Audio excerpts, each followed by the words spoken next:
से कहा। और किसकी लगाई आपने?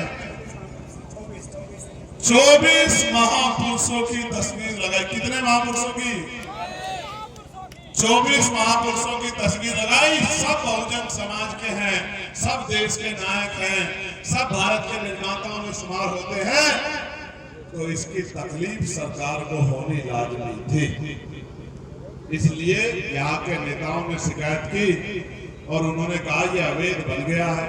जबकि मैंने इनसे कहा था प्रक्रिया का पालन करना, तो उन्होंने कहा साहब मैं गया हूँ, जिला पंचायत के कार्यालय पे भी मैं गया हूँ, जितने भी कार्यालय परमिशन के सब जगह जाके एप्लीकेशन दे के आया। सबने कहा बना लो, आपका अधिकार बैठता, आपके गांव के लोग चंदे से बना रहे हैं, हमें कोई ऑब्जेक्शन नहीं है। लेकिन बुरा इन्होंने ये किया, अगर भाजपा के मुख्यमंत्री को बुला लेते तो शायद कोई बात ना होती, भाजपा के मुख्यमंत्री को बुला लेते तो शायद कोई बात ना होती। लेकिन इन्होंने बहुजन समाज के एक बेटे को उसका उद्घाटन करने के लिए जब बुलाने का काम किया तो पूरी सरकार को बुरा लग गया कि एक तो बहुजन समाज के प्रतीकों का गेट महापुरुषों का, और ऊपर से उद्घाटन करने वाला इनके बीच का इनका भाई, इनका बेटा, इनके लिए लड़ने वाला चंद्रशेखर आजाद। तो इन्होंने ये गेट ढक दिया। ढकने वाले पुलिस और एडमिनिस्ट्रेशन के लोग ही हैं, हमारे लोग हैं, इनसे मेरी कोई लड़ाई नहीं। मैं तो पुलिस के लिए सबसे ज्यादा लड़ता बताओ। मैं पार्लियामेंट में इनके लिए लड़ा, होम कमेटी में इनके लिए रिपोर्ट में मैंने कहा कि इनको 8 घंटे की ड्यूटी मिलनी चाहिए, सप्ताह में छुट्टी मिलनी चाहिए, वेतन विषमता दूर होनी चाहिए। इसके लिए मैंने जोरदार अपील की होम कमेटी की रिपोर्टों में और पार्लियामेंट में भी। लेकिन सरकार के सेवक है, जनता के सेवक है, उन्होंने इनको ढाल बना के और उस गेट को ढकवा दिया, हमारे महापुरुषों को ढकवा दिया। हमारा इतिहास तो पहले से ढका हुआ है, हमारे महापुरुषों को भी ढकवा दिया। मैं वहां से यहां तक आया हूं, मेरे लोगों कितने गेट बने हुए हैं, क्या वो सारे गेट प्रक्रिया से बने हुए हैं? क्या उनमें नियम प्रक्रिया खोले हुए हैं? ये तो महापुरुषों के नाम पे गेट बना है। मैंने तो ऐसे ऐसे गेट दिखे जो किसी के गांव के प्रधान, उनके पिता, उनके दादा के नाम पे बने हुए हैं। महापुरुषों के नाम पे बने गेट को ये सरकार ढकना चाहती है, हमारे महापुरुषों का अपमान करना चाहती है, हमारा अपमान करना चाहती है, हमारी खिल्ली उड़ाना चाहती है। लेकिन इतने अवैध गेट बने उसमें सरकार का ध्यान नहीं है। मैं आपको बताना चाहता हूं, जो सरकार हमारे महापुरुषों का अपमान करने का प्रयास करेगी उस सरकार की कुर्सी को तोड़ देंगे हम लोग। मेरी बात को आप याद रखें, और सिर्फ तोड़ेंगे नहीं, उस कुर्सी को इतना गिरा देंगे कि उस कुर्सी की ऊंचाई हमारे घुटनों के बराबर नहीं होगी। बहुजन समाज के लोगों याद देखो, बाबा साहब अम्बेडकर ने कहा था कि आदमी भूखा रह सकता है लेकिन अपमानित होकर नहीं रह सकता। मैं जानता हूं आप भूखे रह सकते हो लेकिन अपमानित होकर नहीं रह सकते। जो आपके सम्मान के साथ खिलवाड़ करने का काम किया गया है, मेरे लोग इसका चुन चुन के हिसाब करेंगे, संवैधानिक तरीके से भूलेंगे नहीं। इस अपमान को भूल जाओगे क्या? जोर से बताओ, भूल जाओगे क्या? बाबा साहब का अपमान भूल जाओगे क्या मेरे लोगों? राष्ट्रपिता ज्योतिबा फूले का अपमान भूल जाओगे क्या? मां सावित्रीबाई फूले, मां फातिमा सेन का अपमान भूल जाओगे क्या? मान्यवर काशीराम साहब का, बाबू जगदेव प्रसाद कुशवाहा का अपमान भूल जाओगे क्या? देश के नायक वीर अब्दुल हमीद का अपमान भूल जाओगे क्या? चक्रवर्ती सम्राट चंद्रगुप्त मौर्य और अखंड भारत के निर्माता, जिनका पताका लहराता था अफगानिस्तान ईरान तक, सम्राट अशोक महान को भूल जाओगे क्या? उनका अपमान भूल जाओगे?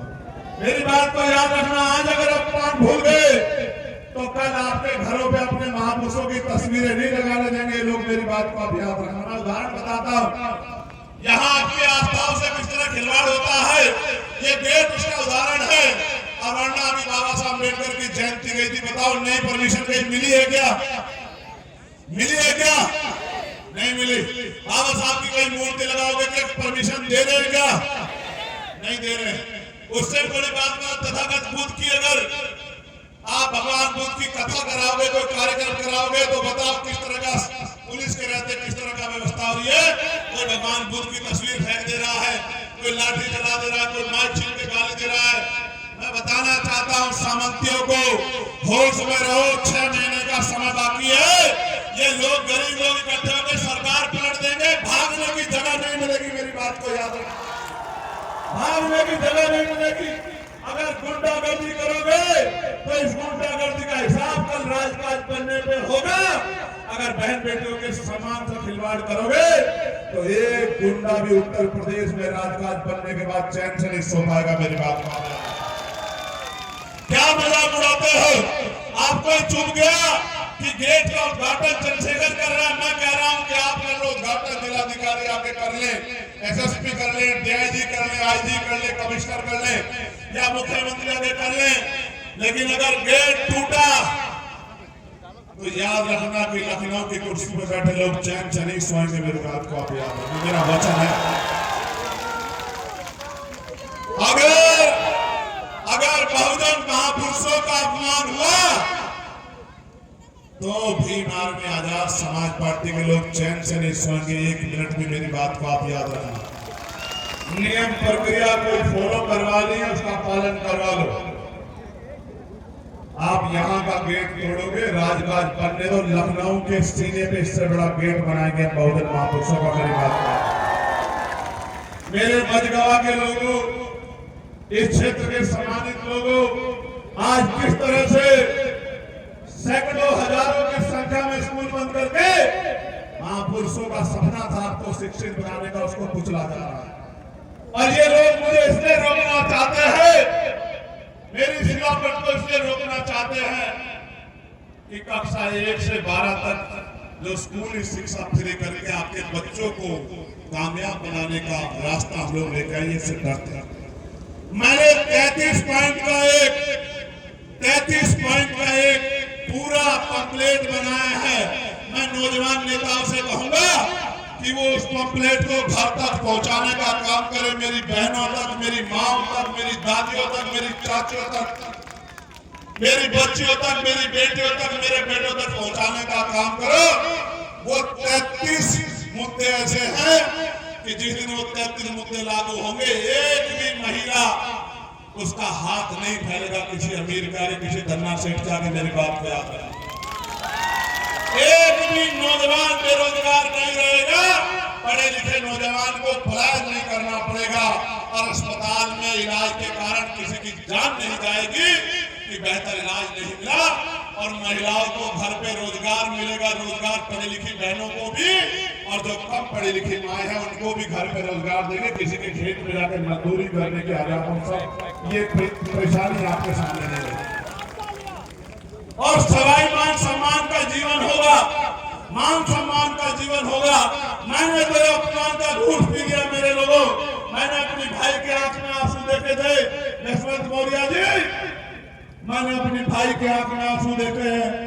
इतना ईमानदारी से किया गया कार्य, और उनकी आंख में जो आंसू आए हैं, इनकी आंख के आंसू का हिसाब इस तानाशाही सरकार को चुकाना पड़ेगा। मेरी बात को आप याद रखें। ये जो आंसू आज मेरे भाई के आंख से बहे हैं, ये जो पगड़ी आज इस सरकार ने हमारी उछाली है, मैं फिर कह रहा हूं कि हम मर तो सकते हैं लेकिन झुक नहीं सकते।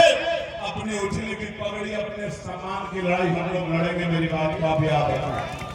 गेट बने